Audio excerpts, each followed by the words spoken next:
दोस्तों, आज इतिहास का यानी हिस्ट्री इतिहास का बहुत बढ़िया टॉपिक लेके आए हैं।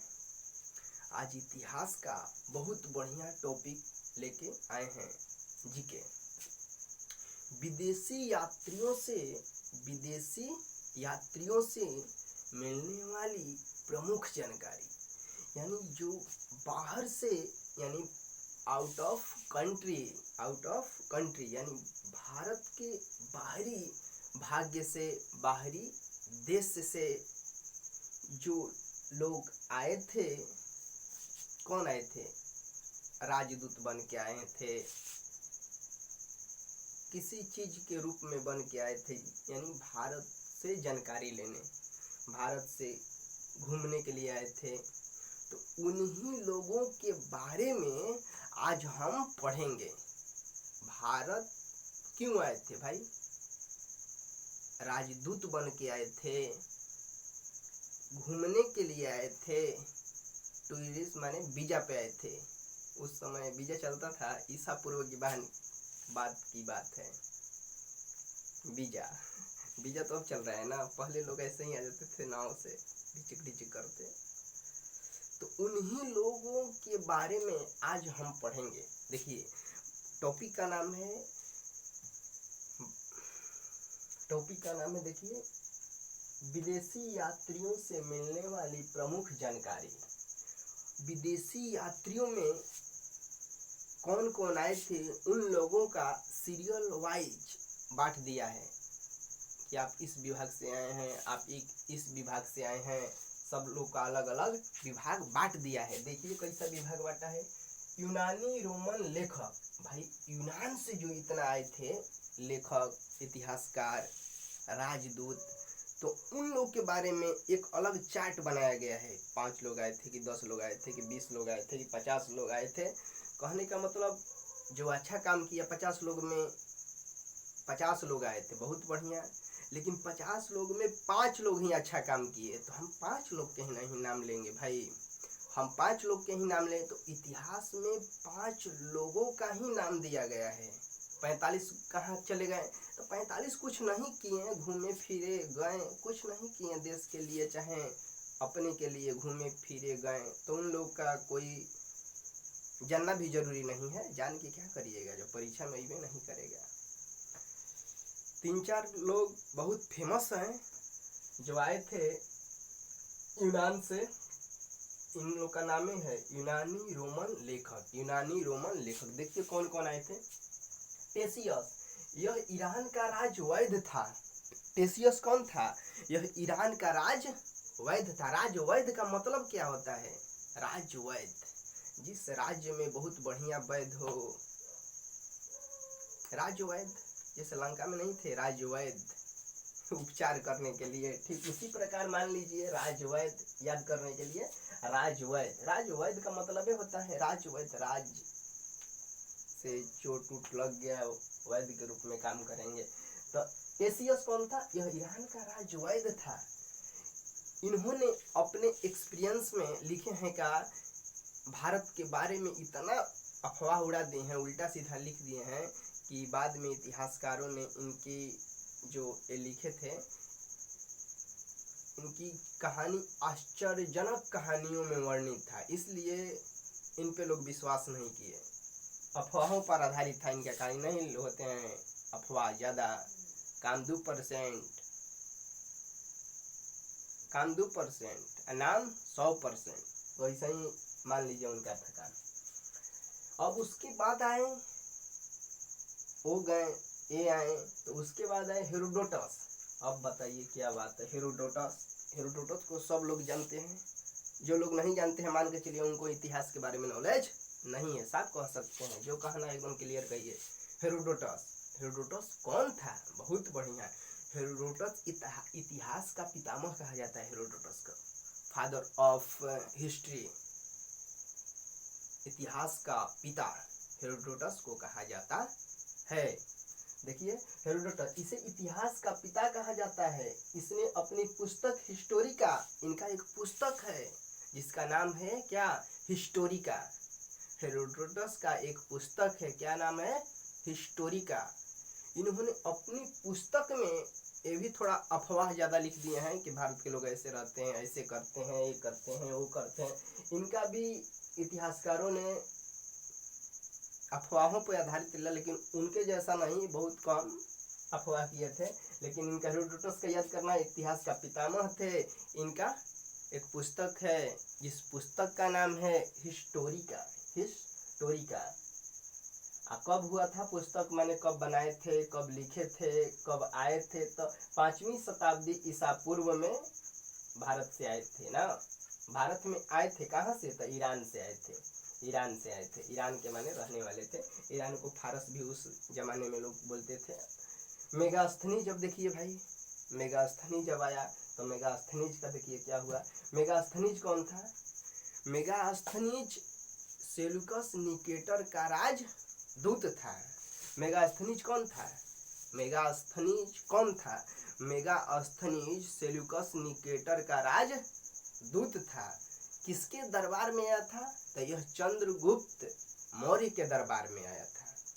यह चंद्रगुप्त मौर्य के दरबार में आया था। क्यों आया था? इन्फॉर्मेशन लेने के आया था कि हमला किया जाएगा, चढ़ाई किया जाएगा, राजा के देख के आओ और प्रजा उर्जा में थोड़ा मिल लो कि कैसा माने विपक्षी दल ज़्यादा बरियार नहीं ना है। ज़्यादा बरियार रहेगा तो हम लोग अपना बढ़िया बिस्तर बांधेंगे, फिर अपना देश थोड़ा कमज़ोर होगा तो आक्रमण। तो वही बात था, ये लोग आए थे इन्फॉर्मेशन लेने के लिए। तो मेगास्थनीज कौन था? यह सेल्यूकस निकेटर का राजदूत था। सेल्यूकस निकेटर का राजदूत था। यह चंद्रगुप्त मौर्य के दरबार में आया था। इसने अपनी पुस्तिका इंडिका में मौर्य युग समाज रीति रिवाज का वर्णन किया है कि मौर्य लोग ऐसे रहते थे, मौर्य लोग ऐसे रहते। चंद्रगुप्त मौर्य कौन था? मौर्य वंश का संस्थापक था चंद्रगुप्त मौर्य। बाद में चंद्रगुप्त मौर्य से और सेल्यूकस निकेटर से लड़ाई हुआ है, संग्राम हुआ है। इस संग्राम हुआ है तो संग्राम में हार गया था सेल्यूकस निकेटर, तो अपनी लड़की कर्नेलिया से इनका शादी करते। अब संधि कर ला, कहने का मतलब जब हारने वाला हुआ, अब जाना कि मेरा प्रजा राज, मेरा सैनिक बिखर जाएगा, तो अब संधि कर लिया जाए। संधि करके अपनी लड़की से कर्नेलिया से इनका शादी करवा दिया और दोनों, कहने का मतलब क्या, मित्र हो गए, रिश्ता हो गया, रिलेशन। अब देखिए उनके बाद आया डाइमेकस। डाइमेकस, डाइमेकस कौन था? यह सीरियन नरेश अंतियोकस का राजदूत था। डाइमेकस कौन था? यह सीरियन नरेश अंतियोकस का राजदूत था। राजदूत का मतलब क्या होता है? एक राजा दूसरे राज्य में, एक राजा दूसरे राजा को संदेश के रूप में भेजते हैं किसी आदमी को। राजदूत जो चालाक हो, बोलने में बहुत बढ़िया हो, बैठने में, बोलने में, पढ़ने में, हर चीज में निपुण हो, उसको वो राजा दूसरे राजा के पास उसको भेजते हैं कि बहुत बढ़िया आदमी है, बात बढ़िया कर लेगा, बात करने में बहुत मस्त है, दिमाग में भी बहुत टाइट है, जो हम संदेश भेज रहे हैं इसको एकदम बढ़िया से बोलेगा। तो राजदूत का वही मतलब है कि अपने राजा के संदेश दूसरे राजा के पास पहुंचाओ, एकदम क्वालिटी भी होना चाहिए। तो डाइमेकस हो गया। यह सीरियन नरेश अंतियोकस का राजदूत था जो बिंदुसार के राज दरबार में आया था। जो बिंदुसार के राज दरबार में आया था। बिंदुसार और बिंबिसार में लोग गड़बड़ा जाते हैं। बिंदुसार और बिंबिसार में लोग गड़बड़ा जाते हैं। तो ये याद करना है कि जो बिंदुसार था यह मौर्य काल से था। चंद्रगुप्त मौर्य के कह दीजिए लड़का था शॉर्टकट में। बिंदुसार कौन था? चंद्रगुप्त मौर्य के लड़का था, यानी अशोक के पिताजी। चंद्रगुप्त मौर्य के लड़का कौन? बिंदुसार। और बिंदुसार किसके पिताजी? महान सम्राट अशोक के पिताजी बिंदुसार। सुसीम और अशोक दो महारथी थे। किसके लड़का? तो बिंदुसार के लड़का थे। तो कहने का मतलब बिंदुसार याद कर लीजिए। बिंदुसार, बिंदुसार यह मौर्य काल में था। था। बिंदुसार कौन था? यह मौर्य काल में था। अब बिंबिसार जो है हर्यक वंश में था, मगध साम्राज्य, इससे भी पहले मगध साम्राज्य। तो जो डाइमेकस था, जो डाइमेकस यह अपना जो पुस्तक है, अपने विचार मौर्य युग के बारे में पूरा वर्णन लिखा कि मौर्य लोग ऐसे रहते थे, मौर्य काल के रीति रिवाज ऐसे था, ऐसे बैठते थे, ऐसे अपना काम करते थे। फुल इंफॉर्मेशन मौर्य युग से लिखा। डाइमेकस मेगास्थनीज सब लोग इसी के काल में, इसी के शासन काल में, मौर्य साम्राज्य के शासन काल में आए, तो मौर्य के बारे में इन लोग लिखे। अब देखिए डायोनिसियस ये कौन था? यह मिस्र नरेश टालमी फिलाडेल्फियंस का राजदूत था। डायोनिसियस कौन था? यह मिस्र नरेश, यह मिस्र के राजा। नरेश मतलब राजा, नरेश का मतलब होता है राजा। मिस्र के राजा थे। मिस्र के राजा कौन थे? टालमी थे, और उनका राजदूत का नाम था डायोनिसियस। डायोनिसियस या मिस्र के राजा टालमी के राजदूत थे, जिनका नाम था डायोनिसियस। ये किसके दरबार में आए थे? ते भी अशोकी के दरबार में आए थे, यानी मौर्य साम्राज्य में, सब मौर्य साम्राज्य में आए थे। क्या बात है, ईसा पूर्व में सब आ गए थे।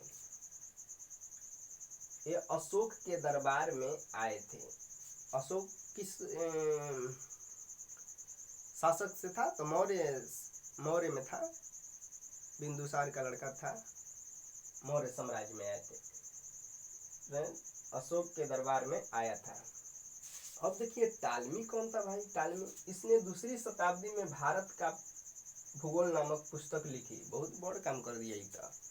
उन लोग राजदूत बन के आए, एके बेरी महाने आदमी बन गया, भूगोल नामक पुस्तक लिख दी टालमी। इसने दूसरी शताब्दी में भारत का भूगोल नामक पुस्तक लिखी। सिंपल भाषा में पूछ सकता है कि भारत का भूगोल नामक पुस्तक किसने लिखी? था टालमी ने लिखी। प्लिनी देखिए कौन है? इसने प्रथम शताब्दी में नेचुरल हिस्ट्री नामक पुस्तक लिखी।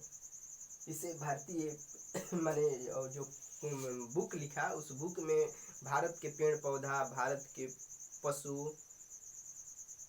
भारत के खनिज अपराधा, माने कैसे कैसे मिलता है, भारत के पशु कैसे रहते हैं, माने यहाँ पे पशु रहते हैं, यहाँ पे खनिज जो संप्रदाय है, खनिज भी भरपूर मात्रा में, या पशु का पालन बहुत अधिक मात्रा में होता है। शॉर्टकट में पशु पर निर्भर रहते हैं यहाँ के लोग, भारतवासी। ये किसका मत था और किसका विचार था? तो प्लिनी का था। प्लिनी इतिहासकार था। ये सब बहुत ही बड़ इतिहासकार था। ये लिखा था अपने बुक में, हिस्ट्री नामक पुस्तक लिखा। इस बुक का नाम था हिस्ट्री नामक पुस्तक। देखिए यूनानी रोमन लेखक कितने लोग आए थे?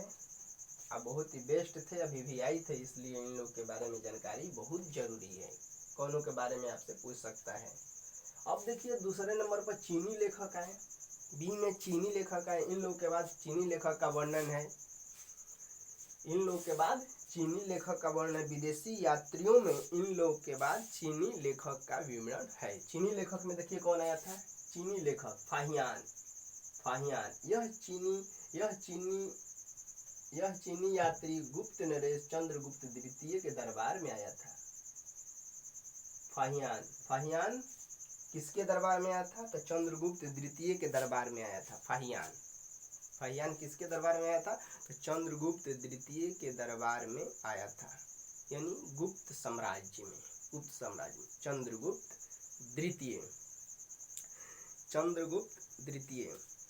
चंद्रगुप्त द्वितीय चांदी के सिक्का चलाया था। कब चलाया था? तो जब हड़प्पा पर आक्रमण किया ना, तो विजय प्राप्त कर लिया 380 ईस्वी में। गुप्त साम्राज्य ईस्वी में था। तो 380 ईस्वी में जब हड़प्पा पर आक्रमण किया और विजय प्राप्त कर लिया, तो चांदी के सिक्का चलवाया। और एक और बात है, अभी तक 14 लोग विक्रमादित्य की उपाधि धारण किए हैं ना, तो 14 लोग में सबसे श्रेष्ठ, सबसे महान चंद्रगुप्त द्वितीय था। विक्रमादित्य की उपाधि धारण करने वाला सबसे बेस्ट शासक बोल सकते हैं, शासक चंद्रगुप्त द्वितीय था। अब देखिए फाहियान का तो काम हो गया, चंद्रगुप्त द्वितीय के दरबार में आया था, सिंपल से भाषा है। अब देखिए संयुगन कौन था, यह 518 ईस्वी में भारत आया था। संयुगन भारत में कब आया था, तब 518 ईस्वी में भारत में आया था। यह बौद्ध धर्म ज्ञात प्राप्त करने के लिए आया था। माने इसका लक्ष्य टारगेट क्या था कि हम जाएंगे भारत में और बौद्ध धर्म को एकत्र यानी शिक्षा दीक्षा लेके हम अपने देश चीन लौट जाएंगे। अब कब आया था, तो 518 ईस्वी में आया था। वो ह्वेनसांग कौन भाई कब आया था, यह हर्षवर्धन के शासन काल में भारत आया था। ह्वेनसांग हर्षवर्धन के शासन काल में भारत आया था। हर्षवर्धन 2 भाई था, हर्षवर्धन और राजवर्धन। तो इन लोग 2 भाई थे, हर्षवर्धन और राजवर्धन। इन लोग भी बहुत फेमस आदमी हैं। तो ये भारत में 15 वर्ष तक रहा और पूरा बौद्ध धर्म के बारे में जानकारी प्राप्त किया और पूरा पढ़ा लिखा नालंदा विश्वविद्यालय में। इसी के समय नालंदा विश्वविद्यालय के आचार्य शीलभद्र थे। नालंदा विश्वविद्यालय के कुलपति आचार्य शीलभद्र थे। इसी के टाइम में जब ये पढ़ने आया था